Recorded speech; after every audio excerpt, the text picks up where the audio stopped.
বড়ুয়া তিনি জানিয়েছেন সিলেটে অনেক জায়গায় সিলেটে নগরীর রাস্তাঘাটে শৃঙ্খলা ফিরাতে এবং নিরাপদ সড়ক নিশ্চিত করতে অবৈধ টমটম ও ব্যাটারি চালিত অটোরিকশার বিরুদ্ধে কঠোর অভিযান শুরু করেছে আইনশৃঙ্খলা বাহিনী। গত 3 দিন ধরে চলমান এই অভিযানের অংশ হিসাবে বুধবার সকাল থেকে নগরীর বিভিন্ন এলাকায় গিয়ে অটোরিকশার চার্জিং পয়েন্টগুলোর বিদ্যুৎ সংযোগ বিচ্ছিন্ন করা হয় এবং মিটার খুলে নেওয়া হয়।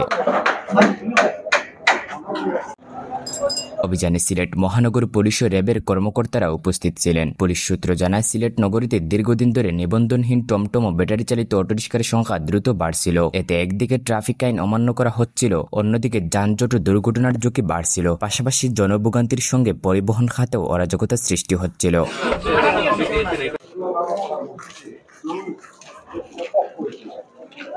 অভিযানের সময় নগরের বিভিন্ন এলাকায় অবস্থান নিয়ে এসব যানবাহন শনাক্ত করে সংযোগ বিচ্ছিন্ন করে দেওয়া হয়। ফলে মুহূর্তেই বহু অটোরিকশা ও টমটম রাস্তার মাঝখানে থেমে যায়।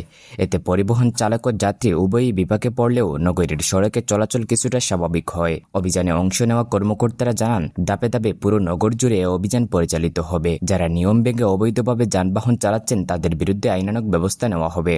আমরা যারা নগরীর যানজট নিরসনের উদ্দেশ্যে আসলে যেগুলো অটো রিক্সা আছে সেগুলোকেই আমরা যাতে নিরুৎসাহিত করতে পারি সেই লক্ষ্যে তারা যেখান থেকে চার্জিং পয়েন্টগুলো আছে সেই চার্জিং পয়েন্টগুলো বিদ্যুৎ বিচ্ছিন্নকরণের কাজ চলছে।